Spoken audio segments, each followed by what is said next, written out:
Okay, everybody, welcome tonight to the program. Tonight is our Baruch Hashem, our 27th year, Rabbi Bender, and we're very excited tonight. Again, I want to thank everybody for coming every week. We come every Sunday night at 10 o'clock, and everybody that comes on, people have been texting it around and WhatsApp and letting people know about it. We really appreciate it.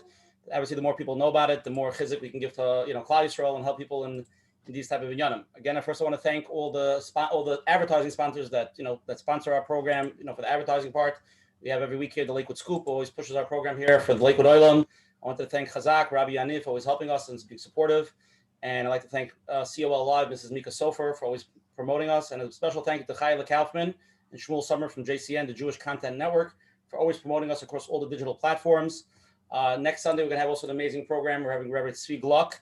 He's the founder of Amudim, which is it's going to be a very mature topic. We're going to be talking about a lot of things that that are happening now with the addictions and it should be in a really amazing program, whether you're going through some of these issues or not. It's still knowledge is power, and he's an amazing person. I got to know him, and I'm really encouraging everybody to please come, and it's going to be something special. Let's start off with our host, Coach Menachem. Opening words. Thank you very much. Thank you, Rabbi Bender. I want to welcome everyone to show number 27, Baruch Hashem. Welcome everyone to Let's Get Real with Coach Menachem, and I hope everyone is okay wherever you are with health. After last week's show, I hope you're carrying around a mask with you so you can respect and protect when you go out in public. Tonight we have with us the privilege to have Rabbi Bender. The truth is, I personally feel privileged. Rabbi Bender is a person who doesn't have an extra minute. Mamish, no time, and we couldn't even talk to him before the show. Maybe he gave us 60 seconds, and we're going to have him tonight. Tonight is your time to ask the questions. So thank you very much for giving up from your precious time for our chashuv audience. So tonight's topic is about chinuch, and I'm sure you know. So we called it Only Two Emotions Matter in Chinuch, and everybody got to think of what that means. But when you're talking about emotions, it's something that comes into Chinuch a lot, and especially parents are more emotionally involved. And that's why it's good to hear from the Rosh HaMosid, from the Menal, to see how much should the parents do, how much up to the Mosid. When you talk about Chinuch, there are two types of people. One type is they think, how can I be mechanech my child? What can we do better? And then there are people, when they hear the ideas that we discuss and how the right way of chinuch, they start thinking, was I mechanech that way? They start thinking, did my parents give me that chinuch? Did I get it from my parents? So before we start talking bichlal about chinuch, I think it's very important to understand that wherever you are now, exactly where you are is the place where you need to be, with all the experiences and whatever chinuch you got. And now as an adult, we're being mechanech our kids, but not to look back as, oh, I didn't get this chinuch if I would have been in a different setting, because we know we're exactly where we're supposed to be. And our kids are exactly where they're supposed to be, with these parents, with whichever home they're being brought up.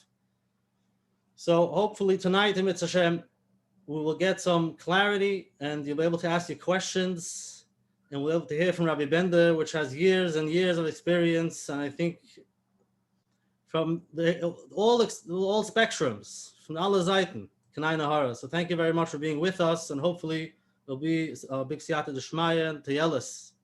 Thank you, Coach Menachem, for opening up. Again, tonight's show, we're going to do Le'il Nishmas, my father-in-law.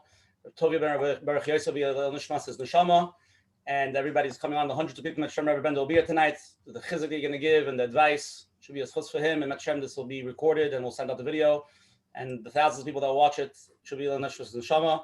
Again, I just want to give everybody a little background before we start, that Rabbi Bender obviously is, very, very well known in chinuch and, really helping for younger kids. We had a few programs with difficult teenagers. We had a program with Rabbi Elephant with more Bochrim in the Masifta, in Beis Medrash, and Yisrael. We had those types of programs. We got a tremendous amount of requests, raising younger children in elementary, high school. And we had Menachem I don't know how many emails did we get, nonstop emails.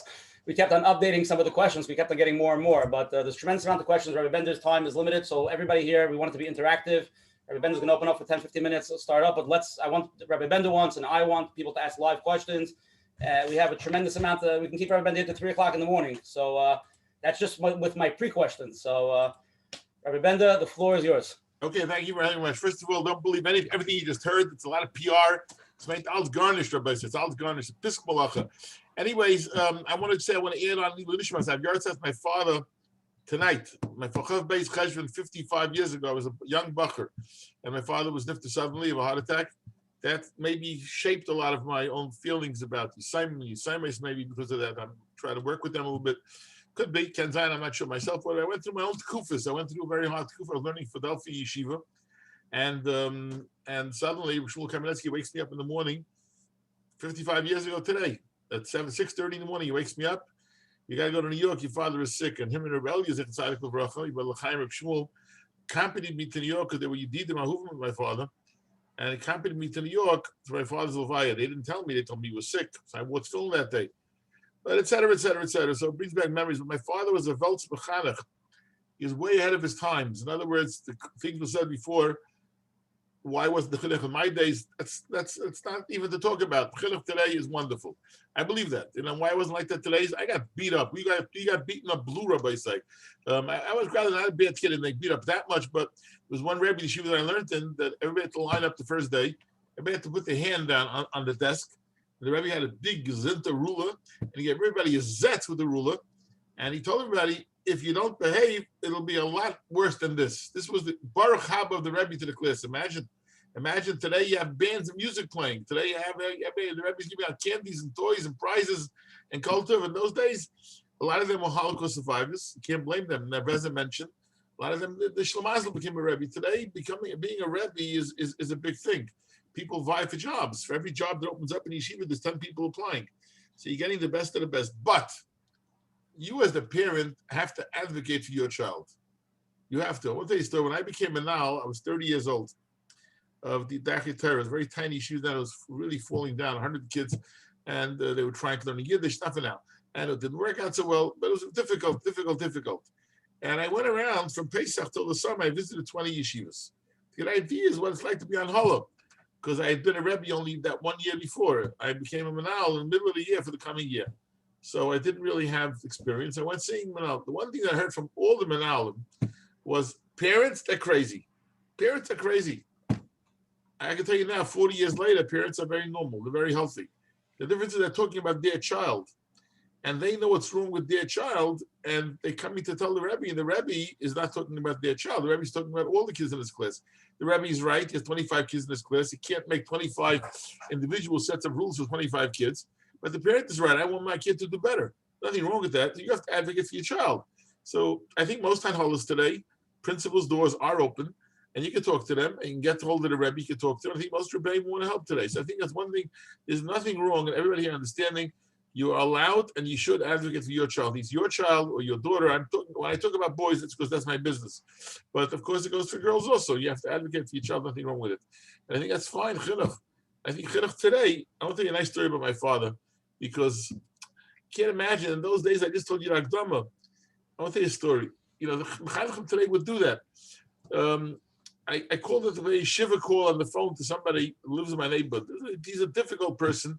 Shtickle musser, he snitches, he gets people in trouble if they build an extension on the house, not getting a permit, he'll be in trouble. I decided, let me try to break the ice with him.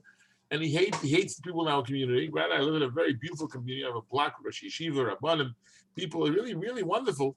And this fellow made trouble. It's like he was sitting shiva for his father. He was sitting shiva in Toronto, so I called him up on the phone. And I said to him, he was like shocked. I was calling him, like, because those people didn't talk to him. And he said, I'll tell you something, Rabbi Bender. My brother's sitting next to me, and he was a Talmud of your father in Tarvadas. So I said, wonderful. He wants to tell you a story. He told me a story that till forever, when you do a good zach, Rabbi say, help to Evishta. I did a good zach. I called this person. He could have screamed at me, yelled at me. He calls everybody Charedim. He calls them Charedi. He could have called me names. Not a bad name to be called, rather. But anyways, you know what? I came away with a story that I understood my father much better. there was a kid, this was the 1950s.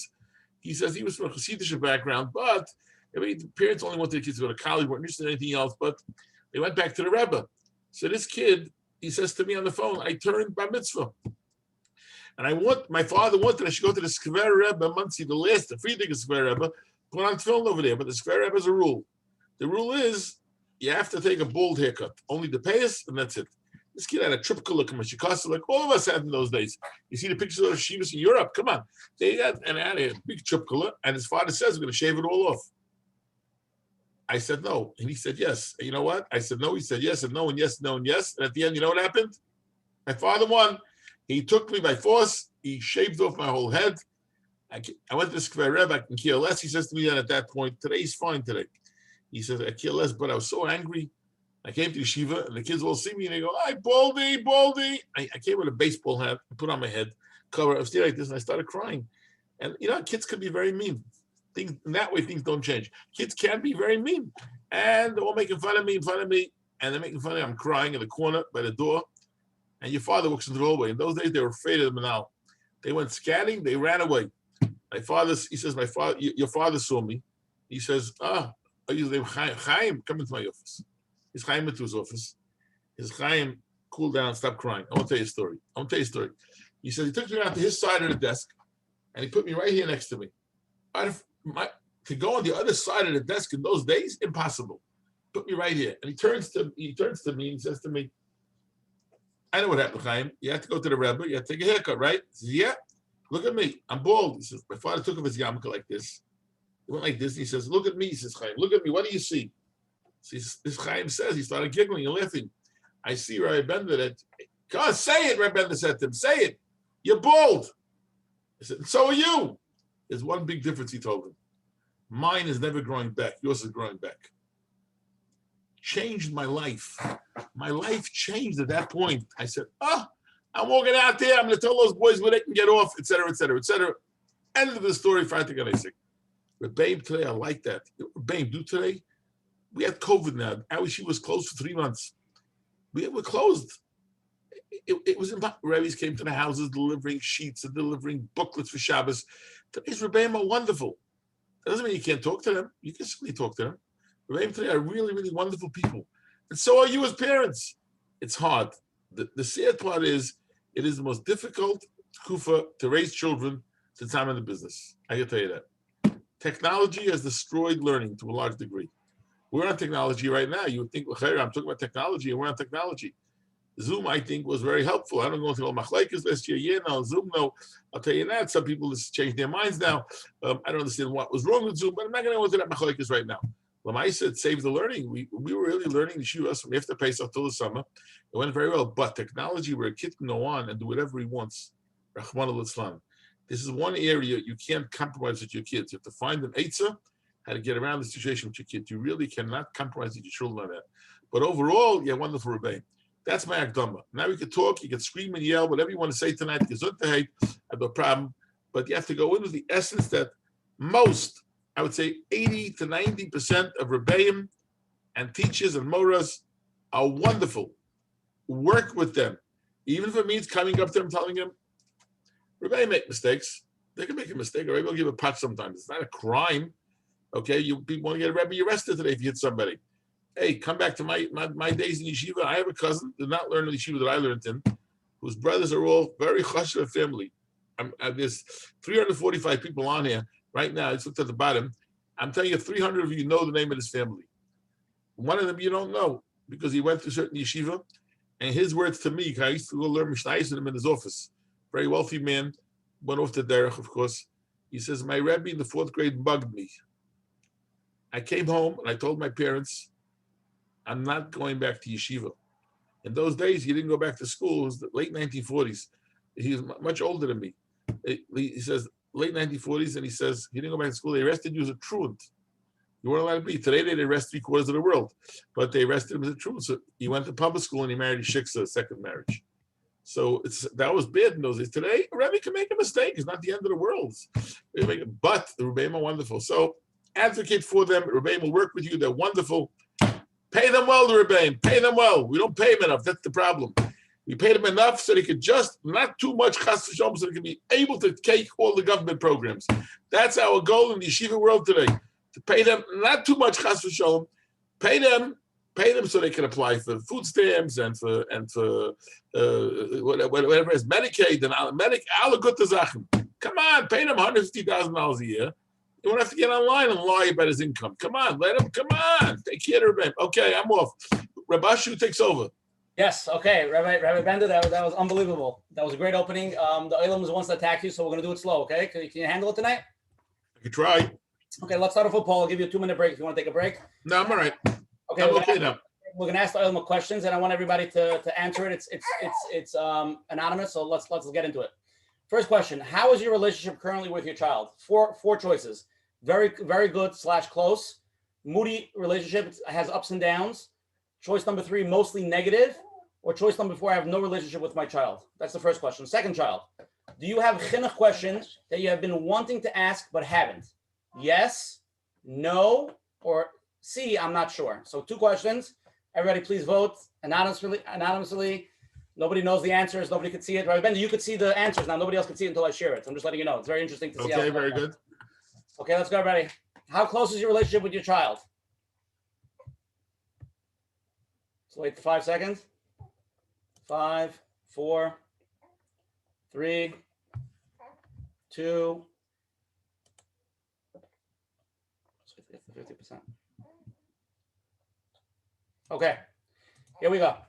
Okay, so the number 1 answer, Rabbi Bender, is most people, over 55% of people on tonight's shir feel their relationship with the child is very good and they're very close with them. 37% of people feel their relationship with the child is moody, up and down. A very small percentage, 4% to 3%, mostly negative in no relationship. So you have a very, seems like a very positive crowd over here tonight. Second question, this is why you're here. Yeah, I wouldn't call positive if 37% are moody with their kids. It's 55% are doing what's normal. 37 and the 4 and the 3 need help. Okay. Okay, and the second question, which is, this is why you're here tonight. Do you have a chinuch question that you've been wanting to ask but haven't? 48% of people here have a chinuch question they want to ask but they haven't asked. That's the reason why we asked the question.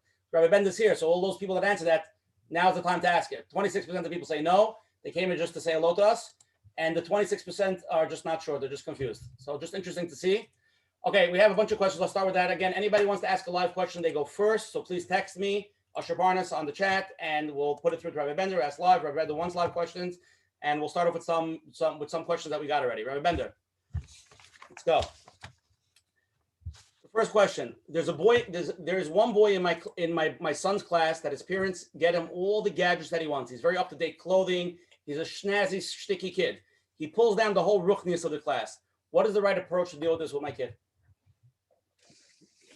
I think you have to worry about your kid, but on the other hand, I don't know. I can tell you here, I don't know of any one single kid, because he wears snazzy clothing, brings down the rookie circles. Maybe in your head he does. I don't believe that he does. I believe that the kids know what's right and wrong. Let's pick a 4th grader today. We'll pick younger kids today, 4th grader. You think the 25 kids in the class are one kid, by getting everything he gets, brings down the class? If he curses, if he uses nivel peh, if he brings in pictures that are nice, if he puts your kid on an internet that he shouldn't be on, that's ruining the class. The kid comes in dressed, the other 24 kids are dressing appropriately. Why should you worry about it? Sometimes we get jealous, so we use other Lashinas. This kid has all the money in the world, and the kid comes home and says, hey, it's not fair. Why does that kid have and I don't have? That's another union altogether. That's a jealousy union that a kid could have. But I don't for a second believe if there's 25 kids in the class, even 2 children, every class is going to have 1 or 2 kids that don't act appropriately. You have to hope that your biggest problem is that they dress too fancy or they get too many toys. That's you hope is the biggest problem. Like I said before, there are much bigger problems. So if your kid says, well, why should he have it? You tell your child, because that's what their parents decided to do. We don't believe in that derech. We have our derech. And if you give your child all the love in the world, Rabbi said, I don't want to sound like cliche-ish, but there's nothing wrong with spoiling kids a little bit. Take your kid and give him attention and make your kid feel that he loves you. 55% is not enough of an answer to the question we asked before. What's your relationship with your child? It should be excellent all around. It means chanech l'na'api darkai. By the way, I don't give Myrich on each question, but don't even think for a minute that you can't give one kid more attention than the others. Your own the siblings will understand. Don't worry about it. 24 kids and 1 kid, stop worrying about it. It's not your problem, unless you're jealous. How about the Rebbe's point of view? If the Rebbe in the class Yeah. He's having a hard time because one boy brings in different topics or clothing or topics. Like that, clothing is not an issue. That was the answer to the issue. If he brings in stuff in the class that brings the class down, the kid can't stay in the class. Rabbi Leib Steinman once told me you're not allowed to throw out any kid from yeshiva, right? Because I asked him, what if a kid is mafriya? He hurts other kids. He said, "Varf the rosh the ganze yeshiva." Yeah, the kid is mafriya. This is what Rabbi Leib answered me. But on the other hand, you don't have to keep him in the classroom. If a kid is bringing in stuff, can't be there, he goes out of the class. There's no way you're allowed to keep a child in the class if he brings in things that bring other children down. The manal has to work with it. He calls in the parents, keeps them out of the class. Whatever you do, each school has their own different disciplines, right? But the hardest problem is disciplining. It's very, very difficult. But if a kid brings down others, he can't be in the classroom. I'm sorry. How about conversations? If one kid brings up the elections or baseball? No, come on. Elections, halavai, they talk about election. Halavai, they talk about baseball. You know, we're talking about worse things. I'm not encouraging becoming a baseball fan. By the way, it's the biggest problem today by some people's minds. I get the calls. I'm not trying to from Lakewood. You know, I divide up my calls at night. I come home 10, 11 o'clock from a chassid, right? So Lakewood, I call 12:30, I call them back because Lakewood stays up till 2 o'clock in the morning. You can call people back in Lakewood very, very late. It's not a problem. Anyways, people are worrying schrecklich about the problem that kids are becoming sports fans. This is the biggest problem today. If your kid is already a sports fan, you can't stop him. He's bought in somehow, not because other kids, because maybe because you were a sports fan. There are plenty of fathers out there that still take a peek to know the scores, and kids pick up on it. You should know there are plenty of kids like that do that. But there are older bachrim that are doing that for sure, and they pick up on it. You make time limits on the kid. He's sneaking. They're listening to ball games, right? A half hour, 2 nights a week or something. Don't fight him completely because once a kid is a sports fan, you're not changing a 10-year-old overnight. You're not going to. It's just not going to work. Can you stop a kid from being a sports fan? You could try. Okay, when he's third grade, when it starts, fourth grade, you can try very, very hard. You have to know why it's happening. You're the guilty one. You know, the parent is the guilty one. I can't say why is it that. But once he's a fan already. But then you find the boy. That's the best thing. Coach Menachem, you should know that if a kid goes ahead and conversations are about, that's you got a problem. You can't keep. That's why you choose yeshivas for your kids. Because you don't want your kid being in a place where he's exposed to stuff that's schmutzig. That's your problem. But Halavai, talk about the elections. You know how many kids who didn't know that Trump was running against Biden? Who didn't know?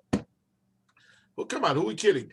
They all knew about it because we were talking about it. And in the back of the shul, we were talking about it. So we talk about they're going to talk about it. But so Halavai talk about elections. But parents shouldn't panic. Parents shouldn't panic. We were kids, so they're chasing Hatzolah ambulances, right? Another thing, Hatzolah is a big talk. No, Baruch Hashem, Hatzolah is a big problem. You don't want your kid to become Hatzolah man, dafka. He should be breathing. The old man, and I was getting up, you want to be a fireman or a policeman. Yeah, Hatzolah man. Don't panic. Normal kids are normal. They're not holding it by learning. You Hatzolah man, right, Rabbi Bender? Years ago, Baruch Hashem, years ago, helped start it for Rockwood and in Flatbush. But I had enough. I started it, Gange weiter. And moved on, Baruch Hashem. But it's a wonderful organization. I'm not taking away the organization. It's halfway of a fella. But people complain that kids chasing Hatzolah all day long. No, what do you want to chase? Girls. Pardon me. He's not chasing girls, but he had to make a bracha b'shem Malchus. He's only chasing Hatzolah ambulance. Rabbi Bender, I want to cut short because a lot of people are texting. I literally got like 32 questions, 35 questions in the last minute. So again, anybody wants to ask a live question, before you write the question, you want to ask it live so we can go first because there's so many questions coming in. You brought up the topic. I'm going to go into it a little bit, Rabbi Bender. Somebody wrote it, but you can answer if you want to. After all years' experience being a chinuch, can you tell the parents the difference of a kid being raised in a house where there's no TV, no video games, no outside distractions versus a kid that's raised with all these things? Of course. Okay. Of course. Absolutely yes. TVs today are not an issue, I think, in most places because you have a computer to go with the TV. Computer, so people say, I don't have a television. Shkayach. Maybe you don't need a television. You have a computer today. But if you let your kids be exposed to anything on computers, you got a problem. I said before, technology is destroying us. When I was a kid, everybody had TVs. I grew up in Williamsburg, everybody had TVs. Right? That's what it was. I grew up in Williamsburg, not Williamsburg, today's Williamsburg. Different it was after the war, a whole different world. And TV, you know who had TVs. Those who had TVs. The only way you can get around it is strict time limits. My father's a Chayil of Brachel Chayil Mabah allowed all of us to watch TV 1 hour a week. And he was a very kluger mensch, my father, because he knew if he wouldn't, we're going to find our own way to get on the television. And we would have. I'm afraid to tell you which today's Rosh Yeshivas watched baseball together with me. I'm afraid to say the names. They're big names today, all over. But we got an hour a week, and my father was very smart. All of my father's friends of Mira Olam from Shanghai, they all allowed us for an hour a week, an hour and a half a week, and I did that to my kids when they were young, very young, because that time for Rockaway was different for Rockaway. Today, Baruch Hashem, it's not a big issue. You're raising your kid in an area like that. You're raising him. Don't get crazy, everybody say. Vanish for sugar. This question is about a boy, 11-year-old, needs motivation. One more thing I want to add. And it's not a question. One more thing. My children were young. I want to tell you this clear. They were not allowed to go to certain homes on Sundays, whatever, because the kids knew why. We didn't tell them why. There was TVs all over the place. Today it's computers. I don't tell my children, don't let your children go to houses who have unfiltered or access to computers. You have a right to tell it to your kid. I'm the guy's a nice guy, right? And I'm telling you, tell your kid you can't go to that house because they have things we can't let you have. God, Coach Menachem, I'm sorry. 11-year-old that needs motivation to learn and not really interested. And now it's a crucial time because he needs to go to Mesifta. How do we structure the transition to Mesifta?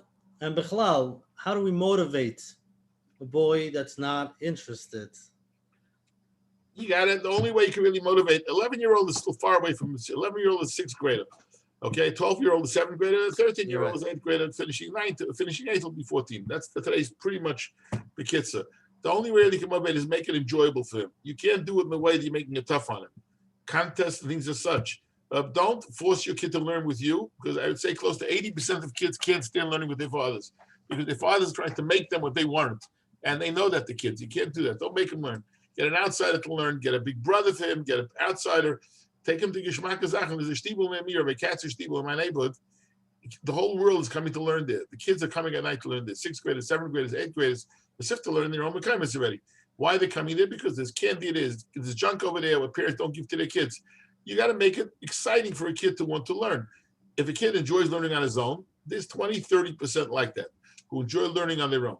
It's a bracha from Shemayim, but the other ones just need a little bit exciting for them. Make it very exciting for them. You got to make it exciting. Ideas once a week, maybe you should give them, take them out. Fathers should connect with their kids, reward their kids, take them out to eat once in a while. You got to use them Haza the right way. If father takes out his kid to eat, next week takes another kid out to eat. As once riding down the street on Central Avenue in our neighborhood, Rebbetzin Yeager was walking. Rebbetzin Naftali Yeager, was walking one of her girls. The dark area on the way towards Cedar, that's where the shopping is. I stopped my car. I said, Rebbetzin, I feel bad. You walking over here? She says, no. She called me the next day. She says, Rabbi Bender, I apologize. I didn't answer you the whole answer. Once a week, I take one of my kids out, she said to me. It's a wonderful thing. So find ways of making it kishmak. A kid should know if I learn well, my father will take me out somewhere, something of that nature. Got to make it enjoyable. Don't fight your kids. Rabbi Bender, during the COVID, there was the guy, I don't know if you're familiar, the guy used to have that thing at night on Zoom with the Bachram, Nights at America, had like almost 2,000 boys learning there. You saw that? Terrific. I spoke for them once, yeah. Yeah, he made it 1,500 kids. Very entertaining. I watched it once. I was very blown away. He made it kishmak. That is making it kishmak for kids. Yeah. The Rambam says give them sugar. Everybody knows that the Rambam says you're allowed to hit a kid. The Alavation does. He says give them sugar, give them candies, give them junk. The mothers today is cuckoo, some of them. They go crazy about soda, about candies. Slow down, relax. The kids will not become diabetic. Don't worry about it. And there are kids who have juvenile diabetes. Kids will not become diabetic. Relax. But the mothers go crazy when the rabbis take you out a lot of candies and that. Relax. Nothing will happen. And I don't believe that those who eat sugar get cavities. That's not for now.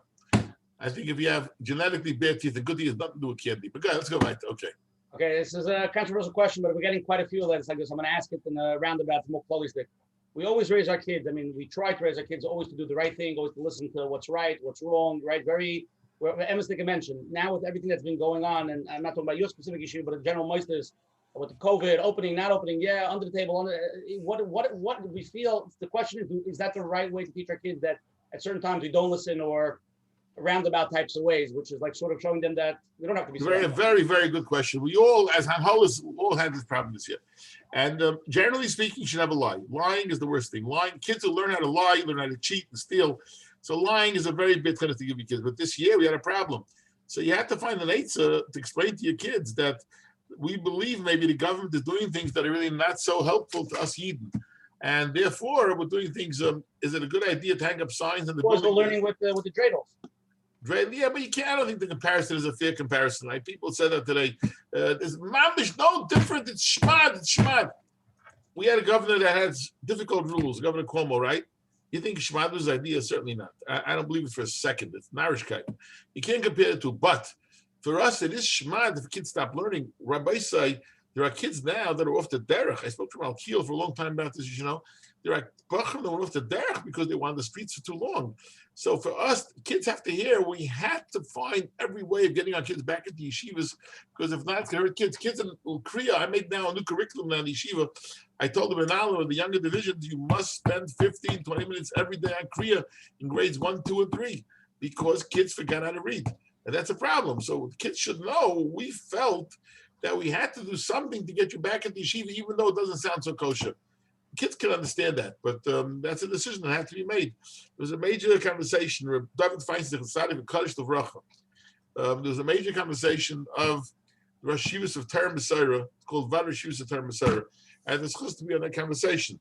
And there was a major machlekes amongst the Rosh Yeshivas. Some said don't close the yeshivas no matter what. The Rav Mitzvah Rebbe, for example, for one, he screamed you have to close the yeshivas, and it was a very tough conversation. At one point, the head of Terem Besaira, Rabbi Nayowitz, asked David Feinstein, he asked him a question. He says to him, do you think, what do you hold? What is your opinion on this? He said, unfortunately, I can't give an opinion. He was so he wasn't sure. And he wouldn't say an opinion, not being sure. That was the godless of David. But we had these shilas, Rosh Yeshivas on the phone together. We were working on these shilas for a very long time. What do we do here?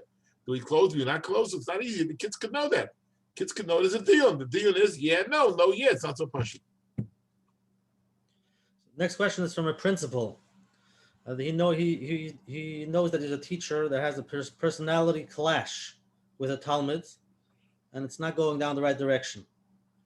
The teacher is aware of the problem, but is having a hard time. How do we navigate the Rebbe with this Talmud? Yeah. So one thing I can say is that you know, it's a tough question. The Manal that he's speaking to me, he's right. By us in yeshiva, the rule is if it doesn't go, we have 8 parallel classes per level. So we move the kid around. We take the kid out. Is it easy to move him around? Yeah, why not? Why not? It's pastish from there. His friends. It's pastish. No, the kids don't mind. The kids are so bad they want to get out of the Rebbe they hate. And a kid is not getting along with the Rebbe, with the teachers. We move them. We don't move them for one, for both. And that's where the fights are. Mothers will say, I only want to move the morning. Lady, this is not Grand Central Station. You can't take a train, this train in the morning, this train in the afternoon. If you're moving, you're moving. But we find that works. But if not, I used to go over to Rebbe when I was in Manal, Baruch Hashem, I'm a much higher position today. I have to bother with that anymore. I'm laughing. So now I'm a glorified fundraiser. But anyways, so when I used to tell the Rebbe, the 7th grade especially, that's the age. The kids get cuckoo in the 7th grade. They're not even puberty, whatever happens in that age, they're a little bit crazy. Rebbe hates me. Rebbe's picking on me. I tell the kids he's not. I go to Rebbe, I say, kid, Rebbe, Reb Chaim, the kid says you're picking on him. I'm not picking on him. I'm not picking on him. Slow down. I said, the kid thinks you're picking on him. All you got to do is take your right hand, stretch out, do something nice. The kid should say, but I'm not picking on him. Slow down. What would you tell him was your son? You would tell the Rebbe, just reach out to the kid. I think you have to try to stop the machlokes. So the principle that asked that question is, if the Rebbe or the teacher, whoever it is, would reach out to the child, the problem will disappear most of the time, really. But some rebbeim are so, and teachers are so entrenched, they can't budge. If this kid said a chutzpah thing to me, and you never said a chutzpah thing to your father, to your mother, come on. I can write a book on what I used when I was chutzpah when I was a kid, right? I wasn't a bad kid. I can still write a book on it because we did that. So tell the Rebbe and tell the teacher principal, reach out. Reach out to the child, give him an arm around the shoulder, take him out for a walk, do something with him that maybe he'll see Nishka Farlah. So those are the 2 things. If you move kids around, move them if you have to, but if you have no choice. The other thing is tell the Rebbe and the teacher to try to end their fight. Don't expect the kid to change. Kids are not going to change. Hey, Rabbi Bender, you ready for a live question? Why not? All right, let's do it.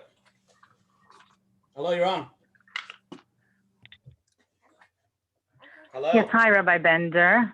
First of all, thank you very much for giving of your time tonight. I have always respected your opinion. Thank so you. I agree with you. My son's Rebbe is fantastic. My son's Rebbeim are across the board really very, very good. My problem is with English. English in my son's school is an absolute disaster. In our city, it's quite famously known as the zoo, which it really is. Now with Corona, my son is 7th grade. So in 7th grade, they did have one very good English teacher, but he's not coming to school because he's afraid of catching Corona. And they've replaced him with somebody who I would mildly say is emotionally unhealthy.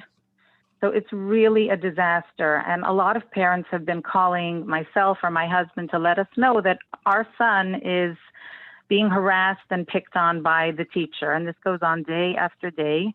We've called the Minal. There's about 4 different Minalim to contact. We've contacted all of them.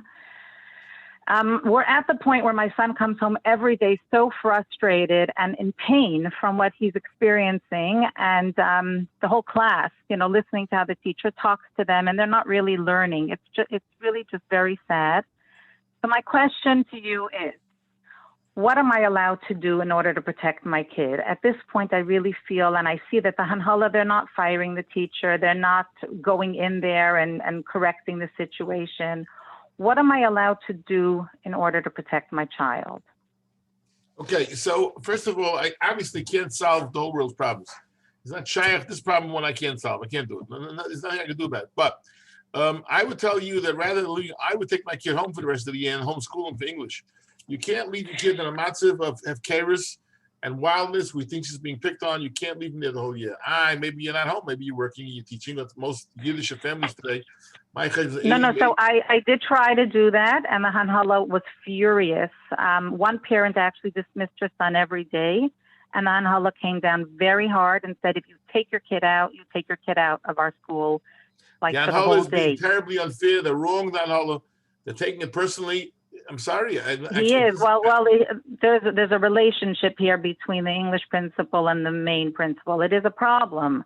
Yes, I can't help it. That's why, my husband would like to go. My husband would like to go to the school and just say to the English teacher, "I hear you're harassing my child, and if you continue to do this, you will have to face dire consequences with me."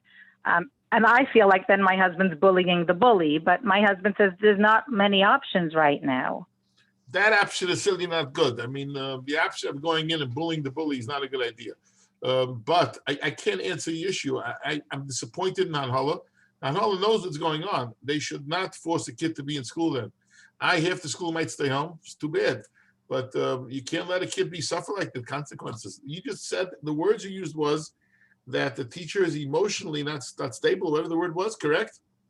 Yeah, that's what she said. Is that what you said? Yeah, she's muted. Yeah, that's what she said. She's muted. Okay. Come on. You can't keep your kid in a class like that. It's not fair.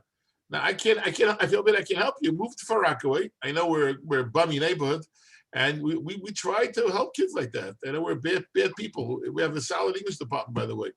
I have a chaver, Zevi Trank. He's the manal of Alma Sifta. He did nefesh. When Zevi Trank sent his kids to a certain yeshiva when we were growing up. We lived together in Brooklyn. And the chutzpah was so bad in secular studies, he took them out of secular studies every day, and he hired a teacher for his kids. And his kids are the most nicest kids in the world today. He didn't want his kids to learn chutzpah. Now, the problem you have, I feel bad for you. You're muted now. I feel bad for you. I'll mute her if you want. Yes, okay. Your Hanhala is not letting you. Your Hanhala is not letting you do it. They're being childish. What can I tell you? Tell us the secret in Darche that you have such a good program, English program. Maybe other schools can learn. The secret: we pay a lot of money for teachers. We pay teachers well. All Kamat, every teacher is from. Few of them are not. Kamat, every single teacher is from. Yeah, talking about you have to get 8 teachers per level. It's huge. It's a factory. You know what I mean? So we pay a lot of money for a teacher. If you pay nothing, you will get nothing. Remember that also we go with women teachers through 5th grade. Sometimes I asked Rabbi Yaakov how far I can go with women teachers. He said I can go with the Evid till 6th grade if I'd have to, because I couldn't find teachers. So we pay them very, very well. If you pay a teacher $35,000 for 2.5 hours of work, you're gonna get a good teacher. You pay a teacher $14,000, you're not gonna get a good teacher. You're gonna get emotionally unstable people, and that's a problem you have. You have to pay them well. I don't think we have a great English department better than anybody else. But the local, you have a teacher. If a boy is a mechutzif in secular studies. We had a meeting last week in high school. A boy in the 10th grade opened his mouth to a teacher. He was suspended the next day for Limudei Kodesh also. I had once a parent, Zayer, from a parent who came and gave all the kindness to me on that. Says, my kid was chutzpahdik to his teacher. He started speaking about Zionism. The teacher was speaking about Zionism. So he opened the mouth to his teacher because I teach that Zionism is bad. I said, thank you very much for teaching him the chutzpah is good. So you have a problem. But he was very angry that we suspended him in the morning also. It's wrong. You're not going to have a good department if you don't suspend him. You have to do something, no? I just heard that story today. Somebody told me that Rabbi Menachem expelled the boy from yeshiva because he was chutzpahdik in English, even though he was an Aleph Mitzuyan in Hebrew. Rebel Yishvei canceled, I believe, I don't know 100% for sure, canceled the summer vacation for an entire class because it was cheating on the final one year.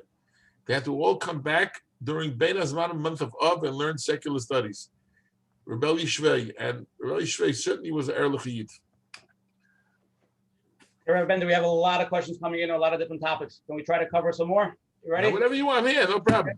Okay, this is going down the interesting stuff over here. Obviously, raising parents is raising healthy kids is by, we had this Rabbi. Let's say we need 16 more people to get 500 people. That'll be very nice. How much you get normally? The night's young. People are still I see. tired. Yeah, we're gonna go up. Daf Yomi is coming off. Okay, very good. So as Rabbi El, I'm just gonna move on for Rabbi Elfin. The crux of Rabbi Elfin's share for healthy children was always having a stable home, having a loving home. That's his big thing. He's right, Rabbi Elfin. His big thing is a stable home. Stable home. So the question that we're going to have to, that a lot of people ask me this question after this year, what do you do when you're in a situation like Rabbi Bender, when there's no father in the picture, there's no mother in the picture, there's a divorce, there's an unstable parent? What could the parent that is stable, that's there, a single mother trying to raise her kids, alman, almana trying to raise their kids, but they don't have like everybody else has, and they're missing, they don't have a person to learn Avos Abanim, they're missing the structure. What's the best thing they could do, and from all years' experience, to help such people? To me, this is a foreign question, and I'm not trying to be show-offy. But it's a foreign question because we have the system set up. Every child that comes from a home like that has someone taking them to davening on Shabbos, automatic, and neighbor thinks davening. I have a certain Menal Yeshiva, that's his job. One of his jobs is to work with all the assignment, all the single parents, right? Let's say they go every other week to the father, the other week they're with the mother. Mitzvah Shabbos, every week, come out, all of our Rebbeim do that. They pick up kids, Mitzvah Shabbos, bring them to Avos Abanim. And that's automatic. That to me, the question is that you got to set up a system in your school, and you got to go to Manal and tell them, let's set it up. A Yasim shouldn't have something about davening. I walked a kid. I'm the chief honcho of Yeshiva Dachi Torah, right? And I sit in the corner next to the Aron Kodesh, and I picked up a kid for about 5-6 years every single week for davening. I took him with me to davening every single week. Before I became Dachi Torah, their own minion. And wherever I daven, I did that. And now in El we pick up kids you sign. Why not?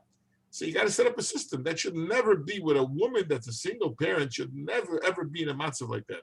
So what can I do to help them out? Set it up. Most people are good. Most people are good natured. They'll gladly help. You need to have someone to organize it, make phone calls to people. What are you talking about? It's an easy thing to do. It's easy. You know, the organizations we have today, Samchenu and links for Yisraelis, and for the boys at the same system over there.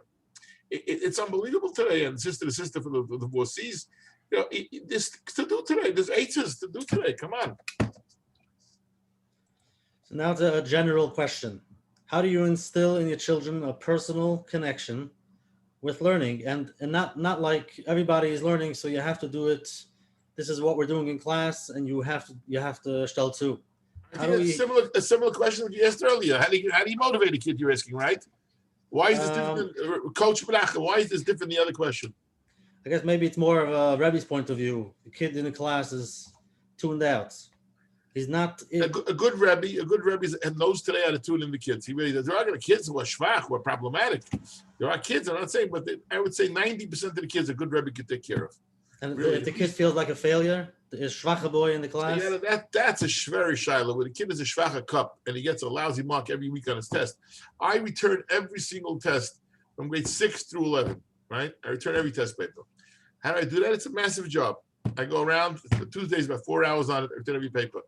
I managed to give a very nice compliment to the kid I know that's working very hard. First, I get to know the kids that way.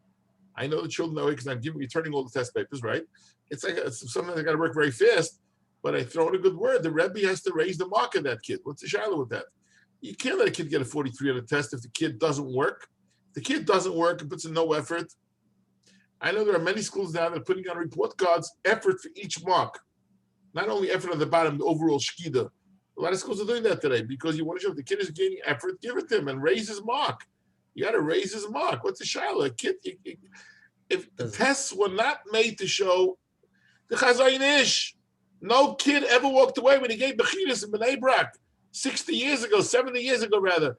He made sure every kid thought he was the God Ladar. Rabbi Aaron Leib did that. The great Gedolei Yisrael made sure if a kid is shvach, work with him.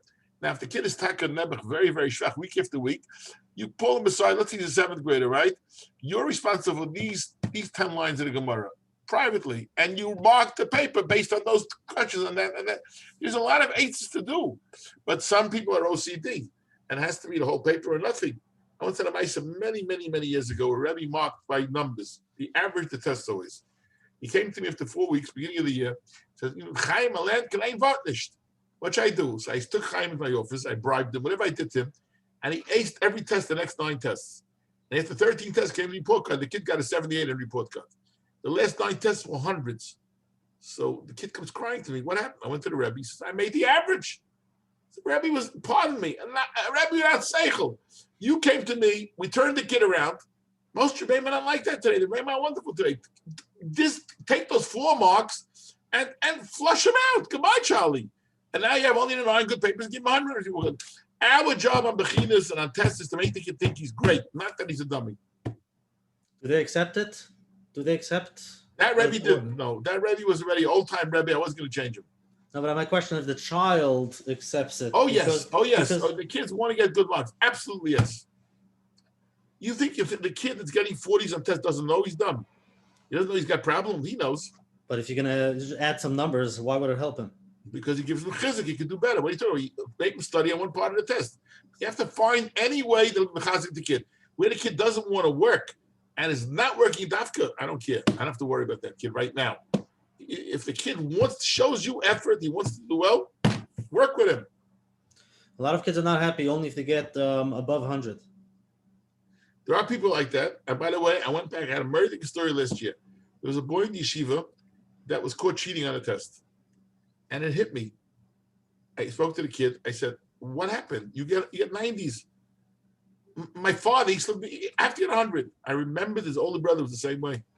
So here I had ammunition. I went back to the father. Privately, it says, Chaim. No, he's not afraid of me. Chaim, your older kid, the same thing happened to him. Now, Chaim denied it. But you know what? It didn't happen anymore. I don't care. I don't have to win the fight. I'm not interested in winning a fight with a parent. I'm interested that things should change. Things should get better. Things got better for that kid. There are parents that don't know how to control the disappointment. Foolish parents. Don't know how to control the disappointment when a kid gets a low mark on a test. Or a 90 instead of 100. Those parents need a little bit lessons in parenting. That the child only sees that X. If the Rebbe still gives the X to and don't forget, the X is in red always, in red pen. Rebbe should get rid of their red pens, by the way. I've spoken to Rabbi, and he says if the child gets 5 out of 10, is that good? Should I tell him the kid is doing good? No, but make a deal with him. You should be responsible for 5 questions. Work, find an answer. What are you? And also, don't use red pens. Why do you use red pens to show X's? Rabbi, do we have a lot more questions? Let's go live. What's the next one? It's not my fault. It's your problem. 11:30, I'm off. No, go ahead. Yehuda. Yeah, Shalom Aleichem. How are you? Okay. Hi. I'm a Rebbe in 4J in the mornings, Rabbi Jacobs. I'm a co-Rebbe there.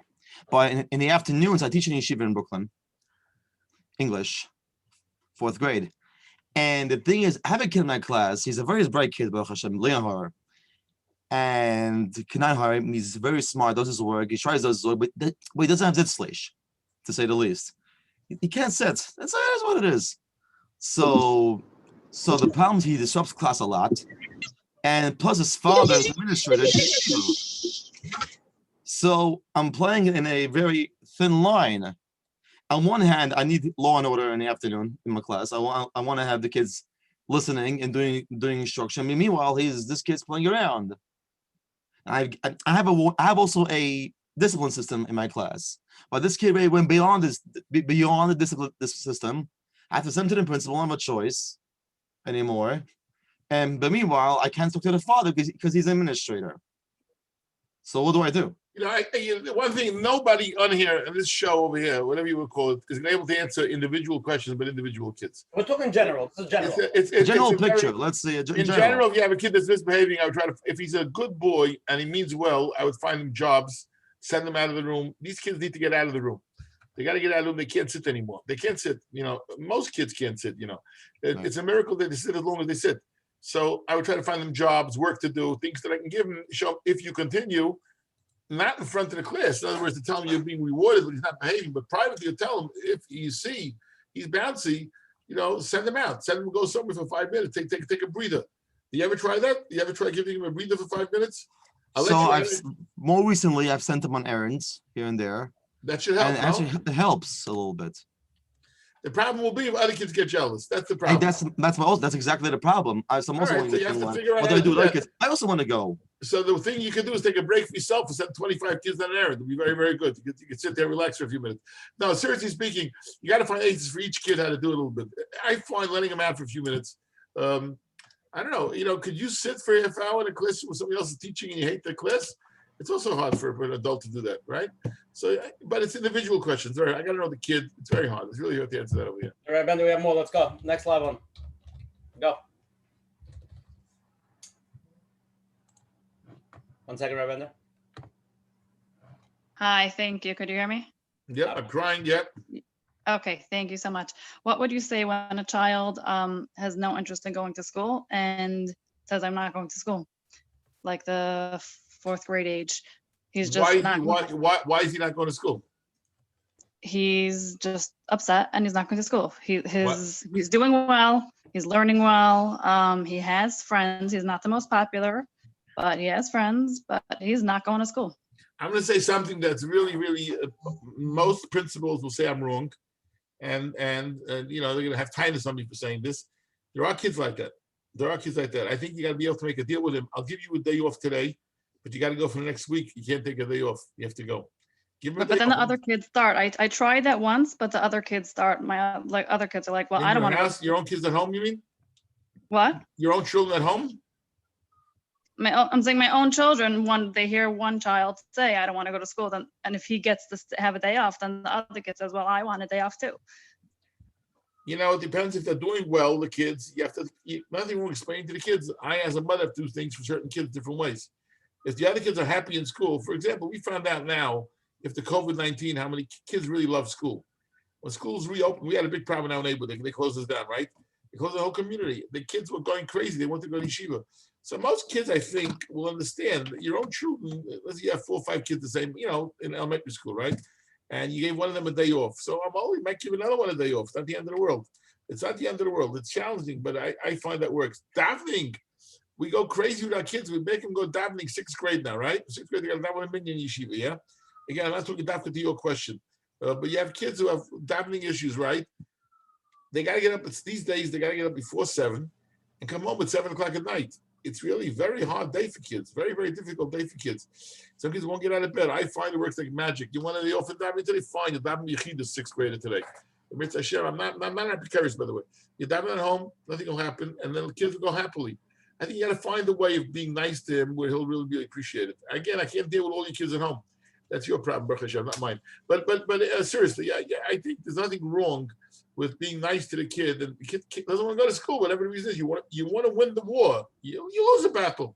Stays home one day. I think that's the best answer you can. Sometimes they want to break. I think it's a good idea to put in on the calendar a day that they can take off, because if it's in the moment, it's all depends on their moods. I didn't mean today. When I said before today, I didn't mean today. Yeah. Correct.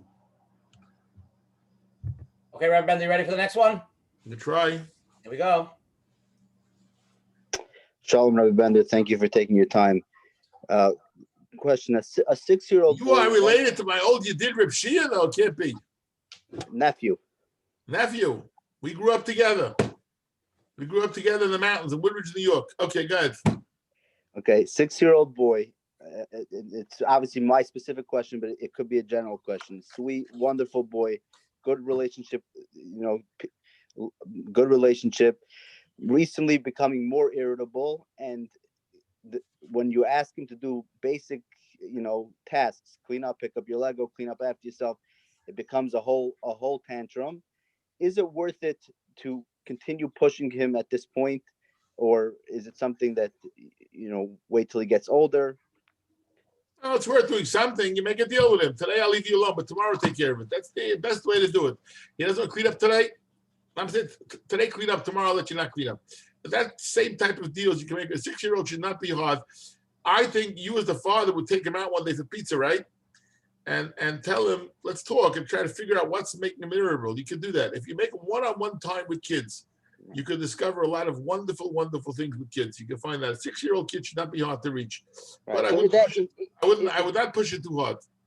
In such a conversation, the answer would be, you ask me too much time, too much stuff to do. I explain, you're right. Okay, let's play it out. You're the kid and I'm the adult, all right? You ready? Okay. So start again. Come on, you're the kid. So what? I'm the kid? Yeah, you're the kid. Sure. Your name is Shua. You're a 6-year-old. That's his bedtime, Rabbi Bender. All right, Shua, let's go. Shua, you're 6 years old. What's wrong, Shua? You're always asking me to do stuff. So much stuff you're making me do. For example, like what? What do I make you do, Shua? Clean up my Lego. There's nothing wrong with that. You want to have it tomorrow, the Lego. You're not going to have it tomorrow if you don't clean it up. I'll let mommy sweep it up. We'll throw it out. You want that? You try to reason with them. Try to reason. You don't like the jobs. I hear you. So you know what? Tomorrow I'll give you a day off for doing it. Reason with them. Talk to them. Reason with them.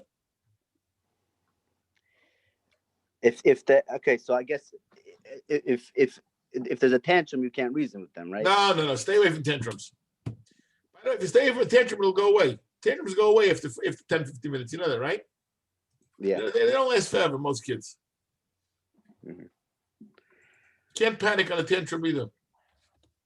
Is it a normal thing for a kid that age to be throwing a tantrum if they're asked to do a basic task? It's not normal, but it's very common. There's normal and common. It's not a normal thing, but it's common. It's commonplace for kids. Kids throw tantrums, yes. If you ask what kids do, most kids throw tantrums sometime or another. They do. You're the adult, you got to take it. They're the kids. My mother, I want to tell you something interesting. Allah Hashem raised us. My mother never, ever hit us once. Rabbi said, you hear that? Ladies and gentlemen, my mother never, ever laid a finger on us. And believe me, I deserved it. She never, ever laid a finger on us, ever. My father, when he was living, gave us a patch once in a while. My mother raised us then, we were little brothers. No, never hit us. She would say, Yankel, I'm disappointed in you. And somehow she got the message across that we were hurting her. We knew she was an almana. Maybe that didn't help, okay? But Yankel, I'm disappointed in you. And that really did the trick most of the time, believe it or not. You can reason with kids. Again, a 6-year-old, you can't reason with, but certainly not in the middle of a tantrum. Okay, yes, okay. Okay, Rabbi Bender, we're going to go into a different topic now. Somebody wants to ask the question, but I got a few questions that I have to ask specifically. So I'm going to open them up. Jeremy, you hear me? Jeremy. Yeah, I'm here. Hi, how are you? I'm going to ask the question because I have to ask it, but you could add on to it. So Rabbi Bender, it'll go for you about bullying. All my son's friends on the block suddenly decided to bully my son, and he's left very lonely and broken. Although now they are actively not hurting him, he's still left playing alone and sees his friends playing together and leaving him out. How do I deal with my son and lift him up? And how do I deal with the bullies? Jeremy, do you want to add on to that question? Because that Jeremy looks like he'd like to take an upper right-hand uppercut, right? Take care of him. Yeah, Jeremy. That's what Jeremy looks like he'd like to do. It's so funny you said my father. It's very interesting. I wasn't going to mention that, but my father trained us that way. I'll mention it as part of my question. I know your father, Jeremy. I know your rabbi. I know your brother very well. Yes, Baruch Hashem. Okay, so my 6-year-old son, Baruch Hashem, started school. School is going very well. We moved to a new neighborhood, and he's bullied in the neighborhood. And then recently on the school bus, again, 6 years old. So my question is very specific. Oshi asked it in general, so we're going to give you a lot of ammo to go with. But I'm going to ask a specific question. If a parent wants to address bullying, how should a parent address it? By speaking to the school, by speaking to the other parents, by speaking to their child, by speaking to the other children. If you could write a very quick book, what would you tell parents? All right, so this is a very common problem, obviously. You cannot let your child be bullied. The children who get bullied feel so bad. First of all, bullying became today an all-encompassing word. It used to be years ago fighting, now it's bullying. Okay, but bullying, it's a kid that's getting bullied by other kids, he's suffering daily. If it's mostly a school situation, right, on the bus or in school, then the principal obviously is the answer. But if it's happening in your neighborhood, you got to call the parents. Don't get involved with the children. The kids will take it out on your kid. Do not get involved with the children. But there's nothing wrong with calling parents on the block. Most parents are nice, aren't they? I mean, you're a new guy in the neighborhood. Most parents are nice. You tell them if your parents are not nice, go back to your old neighborhood. But if most parents are nice, then you got to ask them, please help me out. My kid is crying all night long. Please talk to your kids about it. But they have to have seichel not to tell their kids that you called. In other words, you got to keep you away from the kids. The kid part with you got to be separated. Shouldn't come from you. If it comes out at the end, 6 years old kid, nicht gefährlich. But I think you got to call the other parents. I always advise that. And I would say, come out all the time. Most parents understand. Unless your kid is a mean, terrible child, which I'm sure he's not, unlimited child, these things do straighten out eventually with a little bit of work, not a lot. Kids today are picking on one kid. Tomorrow they're picking on another kid. They have to pick another kid. Kids like to pick on other kids. That's what kids are. So most parents are mental about it. They'll help you straighten it out. There's nothing wrong with that. Jeremy, you good? Yeah, very good. Thank you. Okay. Put me back on mute. I'm going to throw you off, Jeremy. Okay, next question. Am I on? Yes, you are. Okay, question. High school child, how much should we expect as far as tefillah goes, even for a high school kid, 10th grader? If, let's say... How much you should expect from tefillah where? When he comes home on Shabbos, Ben Azmanim. This is a very, very common question. Very common question again. It's a very, very common question again about the davening. So you really want a 14, 15-year-old kid to go with you to shul and daven like a mensch. That's what you really want. But some kids still at 14, 15, I'm going to say something now that they're not holding by it. They're not holding by it. You got to make a little bit of deal with them. They should daven, let's say, they daven until, if they shachris, then you look the other way. If they walk out, at least you appears the Torah. Some kids are not ready to daven yet. Now, of course, we expect them at the age of, there's no child at the age of 14, 15, you should go to shul and daven like a mensch, and it'll come. But if you force religion down kids' mouth, it's not going to work. It shouldn't happen by a 14, 15-year-old kid. And I don't know how you daven. I don't know who you are. I don't know how you daven. It could be sometimes it's a problem with the parents really don't daven that well. If you daven well, the worst kids, I'm thinking at Klor now, the kids that end up being the worst in davening are the ones where the father sits next to them and continually berates them for not davening well. If you want your kid not to daven well, beat him up. I don't mean beat him physically. Beat him up constantly and tell him he's not davening well. Sit straight, look inside, what you're doing, what you're walking around, listen to Gears of Torah. If you do that, he's done for. He'll hate davening the rest of his life. But if you really daven well yourself and you live and let live a little bit, you got to know how to look the other way a little bit. You got to know how to look the other way. I have Baruch Hashem, the 7 boys behind her. Not all of them are great daveners. You got to learn how not to notice everything. You don't have to notice everything. Pick your fights. If the kid, he should go with you on time to davening. What do you do with mothers who tell me all the time that the kids don't go on time to davening? And they call about that all the time. They come late. So, let them come a little late. You know what? What would be the end of the roof if you tell them, davening starts 8:30, it's here, right? Yitzi, Chaim, I hope you get there by 10 to 9, 5 to 9 at least, okay? Or you miss Shachris, Chaim, but next week don't do it. Not davening is the most difficult thing to teach kids how to daven. Don't berate them, don't get down on them, but eventually they'll daven. I think they will. Not all kids are going to be as perfect in davening as the other kids are going to be in. So do you expect them to daven well? Yes. So that was the question. How much should you expect? But if he doesn't, you got to find an eighth of making it more palatable and don't notice every Avera. The kids, whose fathers notice every Avera by davening, they don't want to go to shul. They don't go to shul. And there are kids, by the way, another problem that there is with Ben Azmanim. It's a big problem. That there comes Ben Azmanim, they finally let it out. They're in an out-of-town yeshiva. They got to march a certain way all the time. When they come home, boom, they're sleeping till 12 o'clock every day. And the mothers go crazy, right? The fathers go crazy. What's his man? Kriyashman, man, Tefillah. They're in yeshiva, whatever. I don't say names yeshiva. Chashvi yeshivas. I'm telling you, chashvi yeshivas. And they come home and they sleep till 11 o'clock, 11:30. And the father goes crazy. The mother goes crazy, right? Let me make an example. You have a daughter. That's why I sent him to yeshiva. Yeah. If you have a daughter who's 13, 14 years old, what time should she get up on Shabbos? 11:45. 10 o'clock. You're waiting for them 12 o'clock. They're getting out of bed. You want to go eat. They're watching Nagelwasser. The girls have it that way, but during the week they work hard. They get up early. The boy has the same heritage. He can't do it because the boy has to be 7 days a week. The girl works hard. The girls are much more studious. We know that. The girls are much, much more studious. We understand that. Okay, but the girl has an outlet. Shabbos morning, Sunday morning, they in bed who knows when. You know, it's wonderful. The boy, he's tired. He's pressed the whole year long. He never enjoyed davening. It's a problem. You got to make sure he enjoys davening. Okay. Thank you. All right, Bender, here you go. The next one. Svara. Can you hear me? Yes, we can. Okay, thank you for making this amazing program. I guess it's a specific question, but it can be made more general.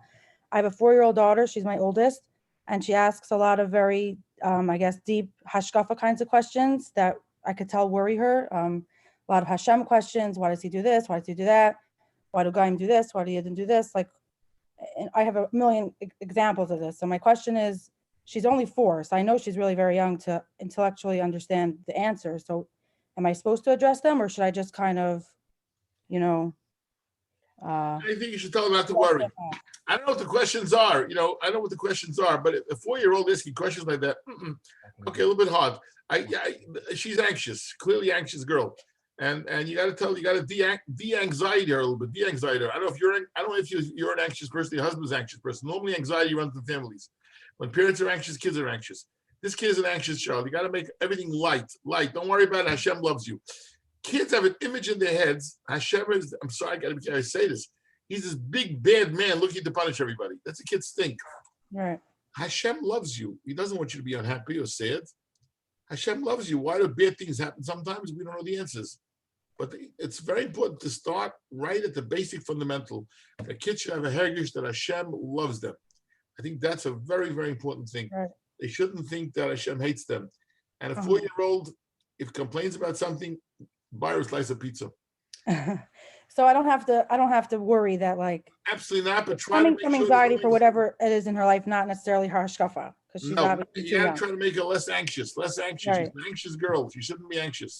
So she's just channeling it in her, like, sophisticated correct. Speech, but it's not really that.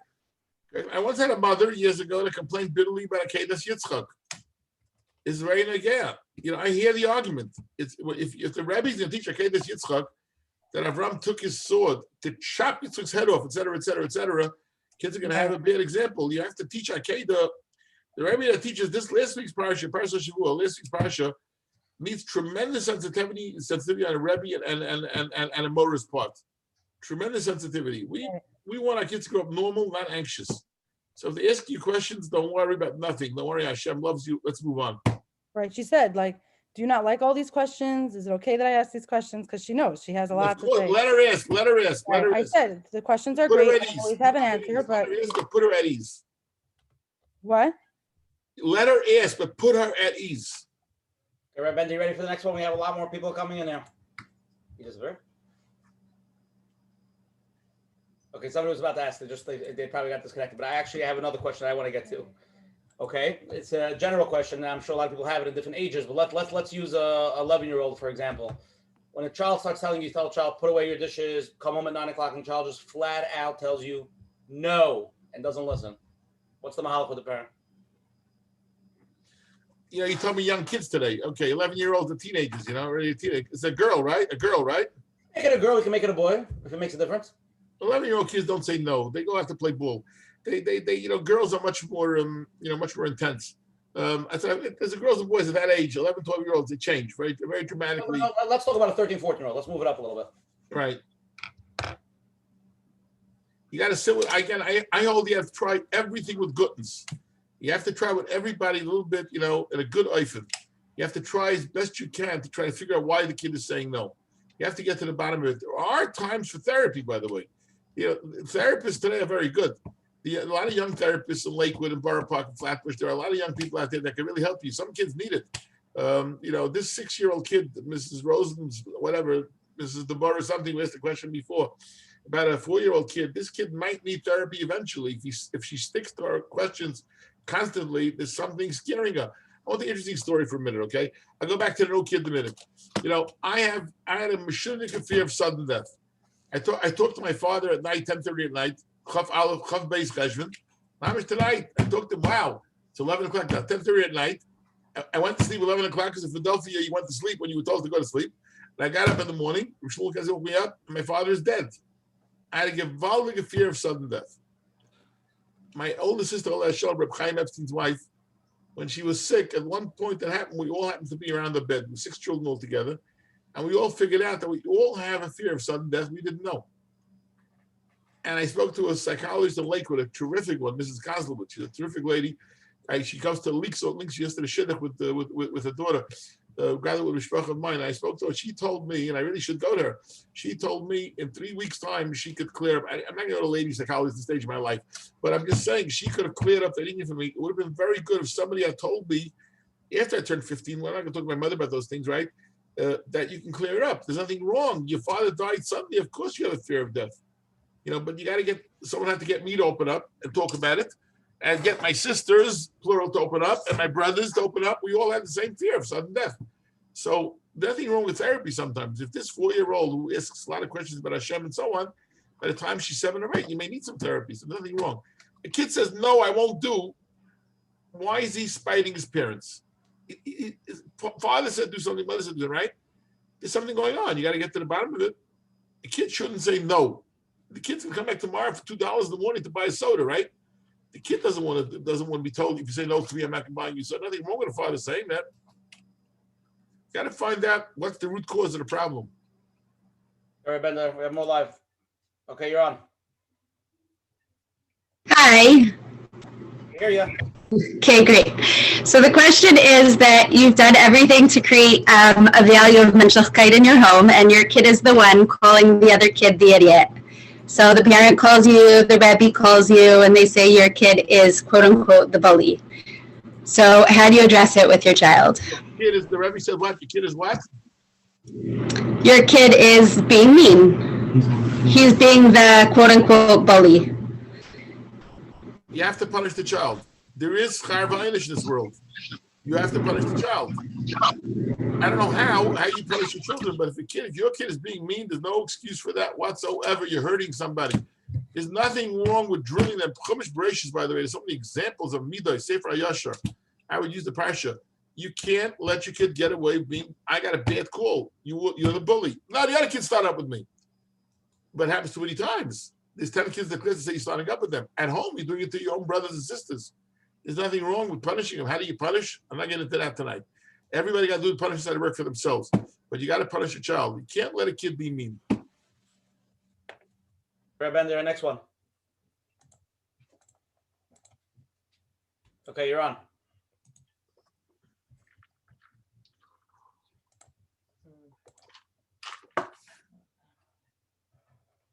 I'm waiting. Can I wait 1 second? Okay, we'll go back to that person. Okay, somebody just texted this question.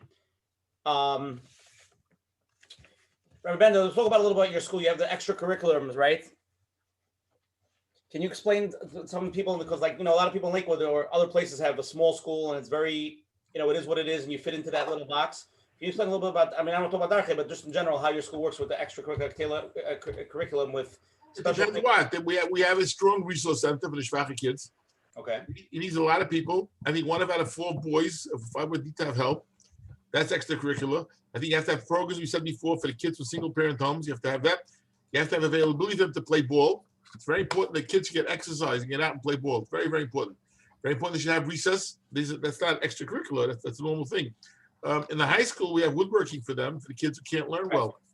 Kids that know in high school have a real great vocational program. That's the biggest bracha. They asked me one day, I should live and be all 120 years.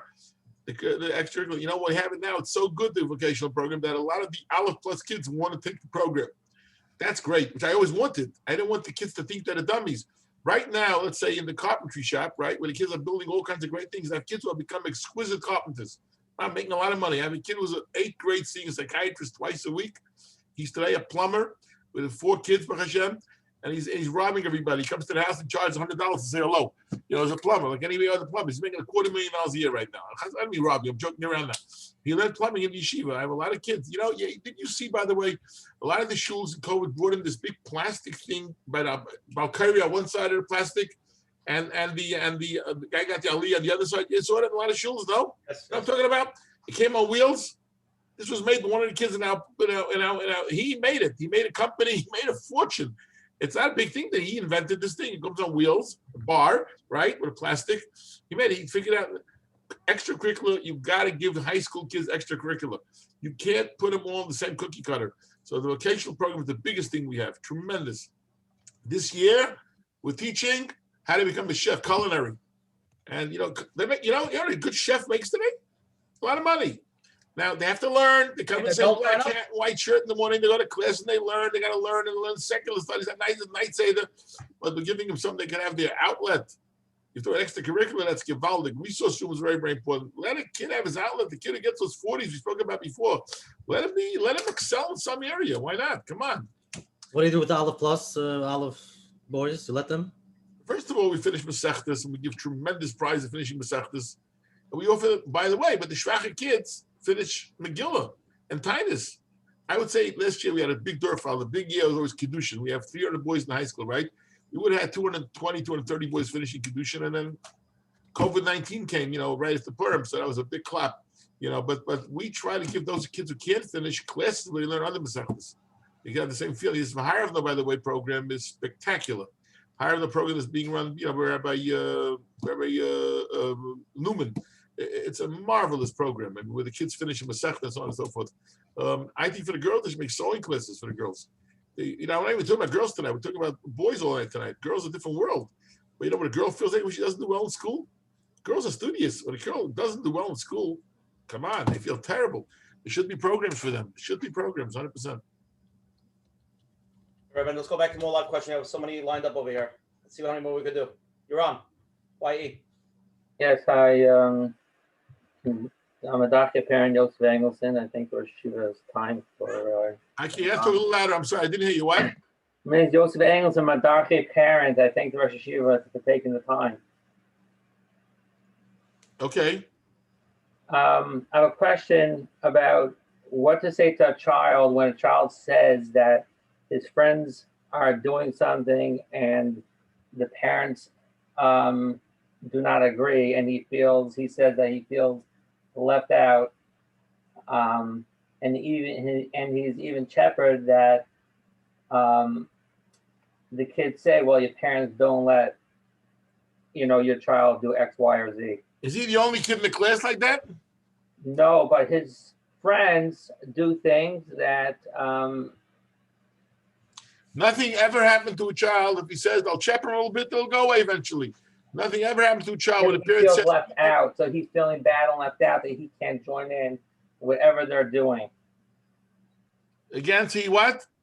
I couldn't hear well. I said the child feels left out. So if it's a minor thing, leave it alone. There's nothing wrong. You have to stand up for your principles. You have to. You have to stand up for your principles in your home, what you want. We didn't let our kids go to certain homes till today. My grandchildren are not allowed to go to certain homes. And, they feel left out. Too bad. It's not really a problem. There were boys, we went on Zoom in Yeshiva last year, right? And there were parents that didn't want Zoom in their houses, right? And the kids felt like they didn't have it. I admired those parents. They didn't let them happen, but they still do it. Nothing happened to the kid. Nothing will happen. Nothing will happen. They check them a little bit. If it's ongoing check, and somebody complained before that kids are being mean in the neighborhood and so on, different story altogether. It's not the end of the world. If you tell the kid we don't do it, I'm sorry. And especially if he's a young kid. How old is your child? 11. Yeah, not the end of the world. Yeah, but he wants to get together, and they're doing something, or they're doing consistently. It doesn't have to be. It's not even necessarily to be a safety. I don't know if it's something that's not major. Maybe you shouldn't have so many rules. I don't know. Safety, for example, kids in the summer, especially, they're riding bikes in the street. Certain parents are not comfortable with that. Oh boy! This is simple stuff. Why did you want to let your kid ride a bike in the street? Why not? Because it's dangerous. Yes. So you have to make sure they ride your direction. They can drive in the streets. Most kids are allowed to ride in the street today when they're 12, 13 years old. 11 years old also. I think most of them ride in the street today. So I don't want to see how many times in summer I had to be careful with avoiding kids that I almost hit because they weren't being cautious. So my next question was going to be to you, what are the things that he's doing that you don't want him to do? I don't know if you can stop a kid from riding a bike. You know, Well, it's not I'm a even that. kid. It's even anything. It could be anything else that But I want to say something. I'm a very good pachter. video games, Xbox, or whatever it may be. Xbox? Yes. No, yeah, that's rules. That's rules. We don't allow Xbox in the house. What's wrong with that? Yeah, it depends what you think. If it's a bicycle riding, maybe you got to get over your own anxiety. If it's a bicycle riding thing, maybe you should let the kid ride a bicycle. I don't want to be held responsible, Chas v'shalom, and I'm a scaredy cat. I really am. I live on a dead-end block, and kids come to my house across the street. I tell them, be careful how you cross, be careful how you cross. There's no cars here, I worry, but I don't want to let the kids affect my kids' worries.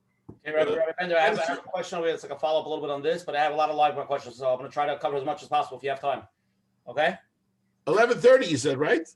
Whatever Rabbi Bender says, you're in charge. Quit while you're ahead. It's the cloud guard. Quit while you're ahead. You're the principal. I'm just listening. 11:30. We're moving on. I got to learn Mishnayos, my father. Go ahead, do. Okay. So let's just get. Okay. So follow-up question on this. Can you please ask about finding out about your 12-year-old son using an e-cigarette with his next door neighbor who's 14 years old, and he's a very close friend of his?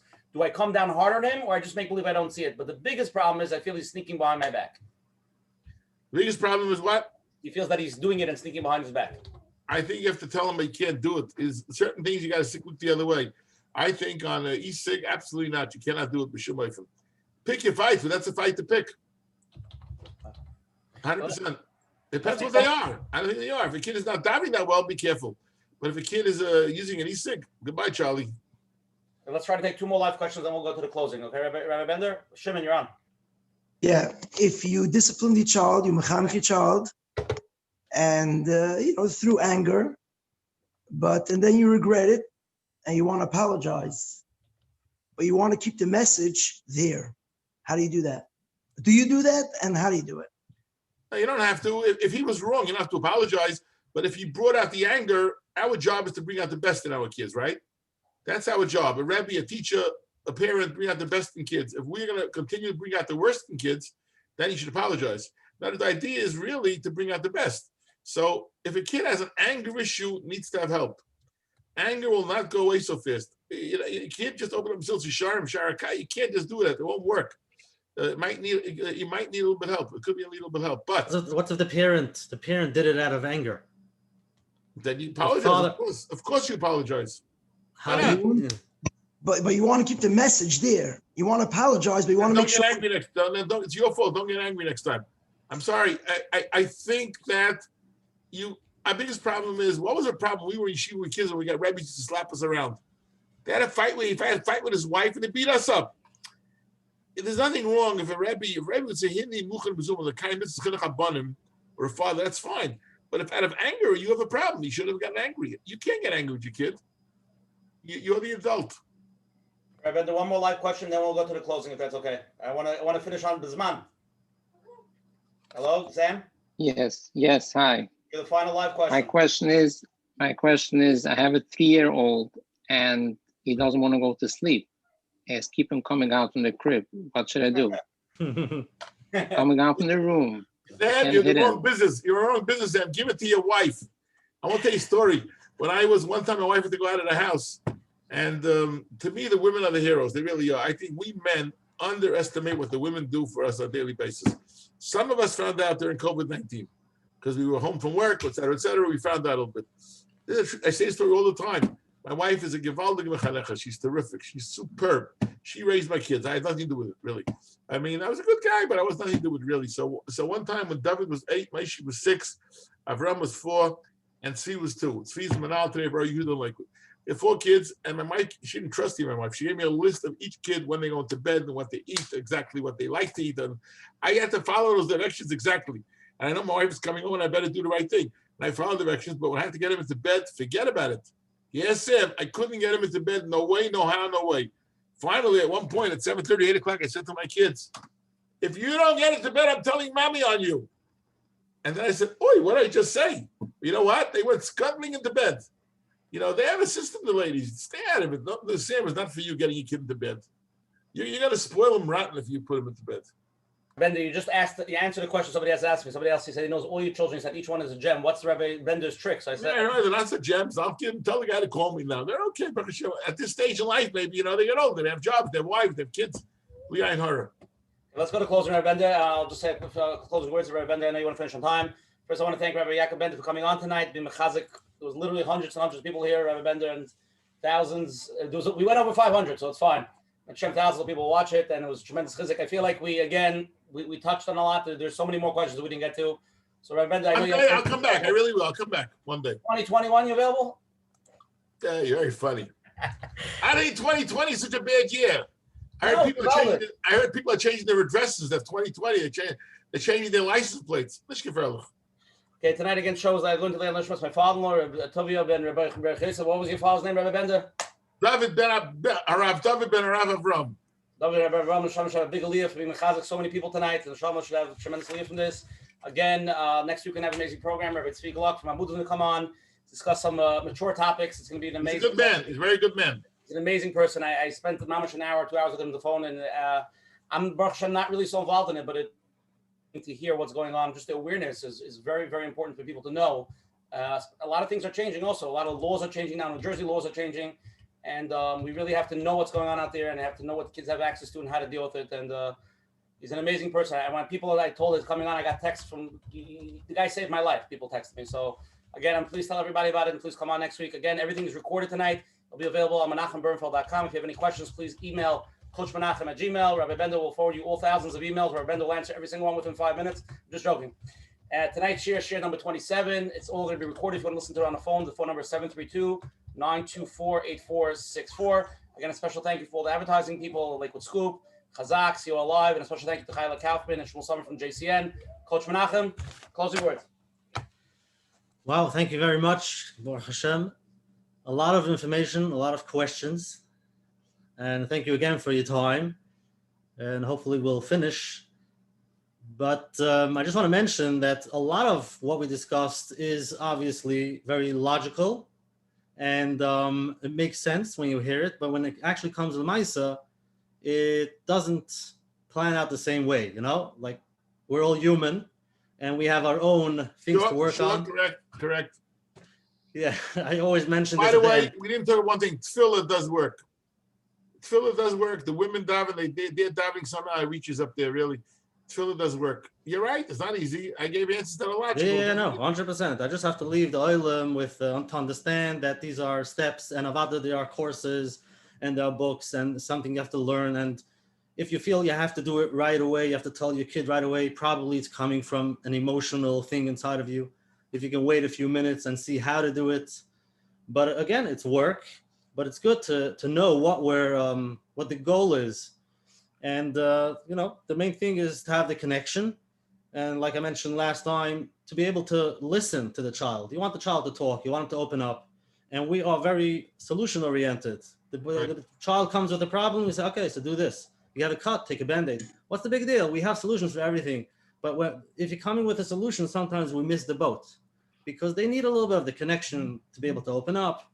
So this is the avoida. So we heard a lot tonight, and Hashem should help every one of us. We should be able to, with tefillah, avada, before we do anything, every day in the morning, we say a tefillah. We should be matzliach in our avoida, in the chinuch, and we should see siyata d'shmaya. I say the shalas tefillah. Everybody's busy Erev Shavuos, right? Before Shavuos, Erev Kaddish. I say it twice a week. It works for me. I say it twice a week, up to Sundays and Tuesdays. That's what I chose to say it. It's a wonderful tefillah. Yes, Hashem to help you raise your kids. That's the answer. Hatzlacha. Thank you, Rabbi Bender. My real pleasure. Thank you very much. Thank you, Rabbi Bender. Really, really thank you again. Kol tov. Go yeah. Kol tov.